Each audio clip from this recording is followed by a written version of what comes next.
Hi friends, welcome back to my channel. இன்றைக்கி day 2 கிளாஸில் எதை பற்றி பார்க்க போகிறோம் அப்படின்னா பேசிக் ஸ்டெயின் ஸ்டிச் பற்றி தான் பார்க்க போகிறோம்.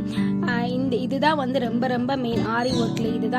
இது வந்து நம்ம கற்றுக்கிட்டோம் அப்படின்னா எல்லா ஸ்டிச்சுமே நம்ம ஈஸியாகவே போட்டுடலாம். ஃபஸ்ட்டு போடும் போது வந்து வராத மாதிரி தான் இருக்கும். ஒன்ஸ் நீங்கள் போட்டு பழகிட்டீங்க, உங்களுக்கு இது நல்லாவே போட வந்துருச்சு அப்படின்னா இது எல்லாமே ஈஸியாக போட்டுடலாம்.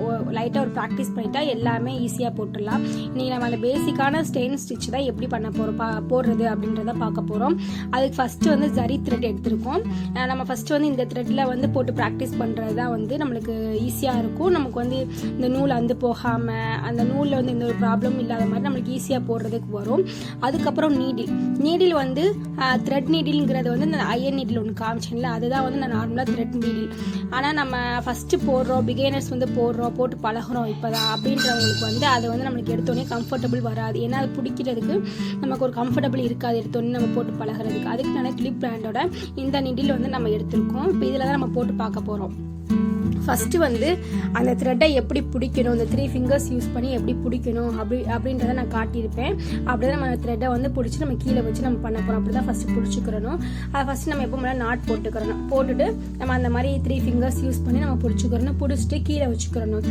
அதை நம்ம ஸ்டாண்ட் வச்சுருக்கோம்ல ஆரி போடுறதுக்கு, அது ஸ்டாண்டு கீழே நம்ம அந்த நூலை வச்சு இந்த மாதிரி 3 ஃபிங்கர்ஸ் யூஸ் பண்ணி பிடிச்சிட்டு இப்போ கீழே பிடிச்சிருக்கும் போது இப்போ 2 நூல் இப்படி இருக்கும், 2 நூல் இருக்கும்ல, அந்த 2 நூலில் வந்து மேலே ஒரு நூல் இருக்கும். அந்த நூலை தான் வந்து நம்ம கீழே இருந்து நம்ம ஊசியால் பிடிச்சி இப்படி மேலே இழுக்கணும். நம்ம எப்படி இழுக்கணும் அப்படின்றத நான் ஃபஸ்ட்டே காட்டியிருப்பேன். அந்த மாதிரி ஒரு நூலை பிடிச்சி இழுக்கும் போது கீழே வந்து அந்த நாட்டு வந்து அந்த நூலோட இதாக வைக்கிறோம், மேலே வந்து இந்த நூல் வந்துடும். இப்போ கீழே வந்து ஒரு நூல் மட்டும்தான் இருக்கும். இந்த மாதிரி நம்ம மேலே பிடிச்சி இழுத்ததுக்கப்புறம் மேலே ஒரு நாட் மாதிரி இருக்கும், கீழே வந்து ஒரு நூல் மட்டும் இருக்கும். இப்போ என்ன செய்யணும் அப்படின்னா அந்த ஒரு மேலே ஒரு நாட் வருதுல்ல, அதுக்குள்ளே மறுபடியும் கீழே வந்து ஊசியை விட்டுட்டு கீழே உள்ள நூலை அந்த நீடியில் ஒரு சுற்றிக்கிறணும்.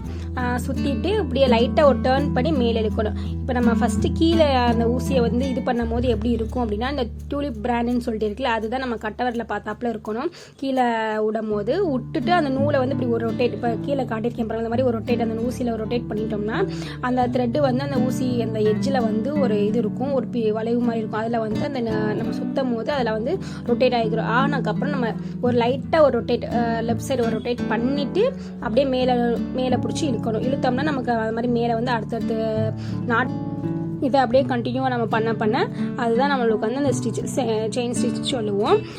அவ்வளோதான், இதுதான் செயின் ஸ்டிச். இது வந்து இப்போ முடிச்சிட்டோம் அப்படின்னா அதுக்கு ஒரு எண் நாட் போடணும். அப்போ தான் வந்து அது உருகாமல் வரும். எண் நாட் எப்படி போடுறது அப்படின்னா நார்மலாக ஒரு ஸ்டிச் போடுறதுக்கு இப்படி ஒரு பெண்டு வரும், வளைவு வரும். நம்ம அதுக்குள்ளே விட்டு அடுத்தடுத்து கண்டினியூ பண்ணுறோம்.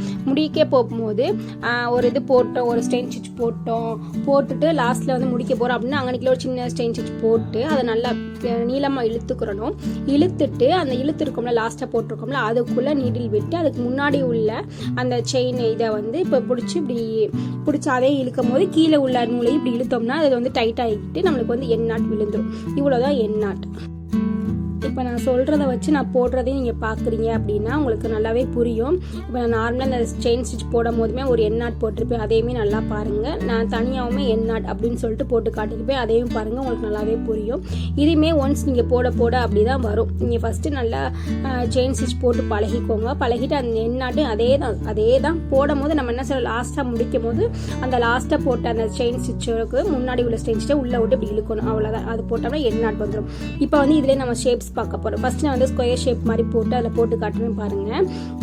இப்போ நார்மலாக எப்போ முன்னாடி செயின் ஸ்டிச் போட்டுட்டு அந்த லாஸ்ட்டில் வளையிற இடத்துல என்ன செய்யணும்னா நம்ம வந்து நார்மலாக ஒரு செயின் ஸ்டிச் போட்டு அப்படியே வளைச்சிடாமல் அங்கே ஒரு சின்ன அந்த கார்னரில் ஒரு சின்ன செயின் ஸ்டிச் போட்டுட்டு அதுக்கப்புறம் வளைச்சி அடுத்தது கொண்டு வரணும். அப்போ தான் வந்து அந்த ஷேப் வந்து நம்மளுக்கு நல்லா தெரியும்.